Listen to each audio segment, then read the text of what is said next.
আজি ইউপিপিএল দলৰ 11 সংখ্যক প্ৰতিষ্ঠা দিৱস বৰ্ণাঢ্য কাৰ্যসূচীৰে অনুষ্ঠিত হৈছে ইউপিপিএলৰ প্ৰতিষ্ঠা দিৱস কোকৰাঝাৰৰ আঠিয়াবাৰীৰ সুজিত নাৰ্জাৰী প্ৰেক্ষাগৃহত আয়োজন হৈছে এই দিৱসৰ গোখাইগাঁৱৰ উত্তৰ পাৰস্থিত ইউপিপিএলৰ গোখাইগাঁও জিলা কাৰ্যালয়তো আয়োজন 2015 চনৰ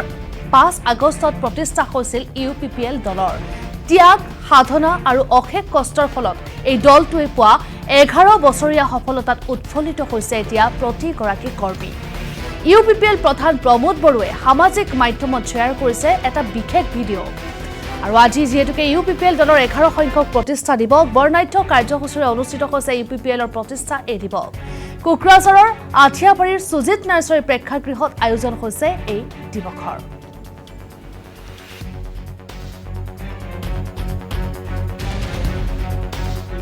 পাৰ্থক্যটো এইটোৱে যে ইউপিপিএল এটা শান্তিকামী শান্তিপ্ৰিয় এটা ৰাজনৈতিক দল আৰু বিপিএফ দলৰ অধীনত বিপিএফৰ চৰকাৰ আগত 17 বছৰ আছিল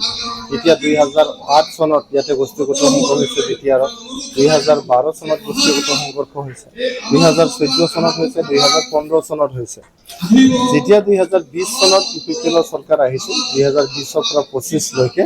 কাজিয়া পেচাল একো নোহোৱা হৈ গ'ল ইয়াতে কোনো গোষ্ঠীগত সংঘৰ্ষ নোহোৱা হৈ গ'ল উগ্ৰপন্থী সমস্যাও নোহোৱা হৈ গ'ল 2025 চনৰ ছেপ্টেম্বৰ মাহত বিপিএফৰ চৰকাৰ হাগ্ৰামা মহিলাৰী ডাঙৰীয়াত ঘূৰি আহিল হাগ্ৰামা মহিলাৰী ডাঙৰীয়াৰ নেতৃত্বত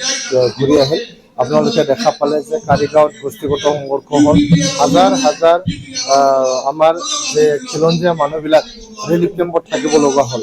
তাৰপিছত আপোনালোকে দেখা পালে যে ৰুণিকাটাত এটা কি হ'ল তাতে হিংসাৰ এটা ঘটনা হৈ গ'ল তাৰপিছত ৰিচেণ্টলি দেখা পালে আপোনালোকে সৰলপাৰাত টিংকা বসুমতাৰী নামৰ যুৱকজনক গুলীয়া হত্যা কৰা হ'ল বিজনীত আমাৰ ইউপিপিএল দলৰ জিলা উপসভাপতিক নৃশংসভাৱে হত্যা কৰা হ'ল ৰাজু বসুমতাৰী বুলি যে আমাৰ উপসভাপতি আছিল ইউপিপিএলৰ বিজনী জিলা তাক উঠিছে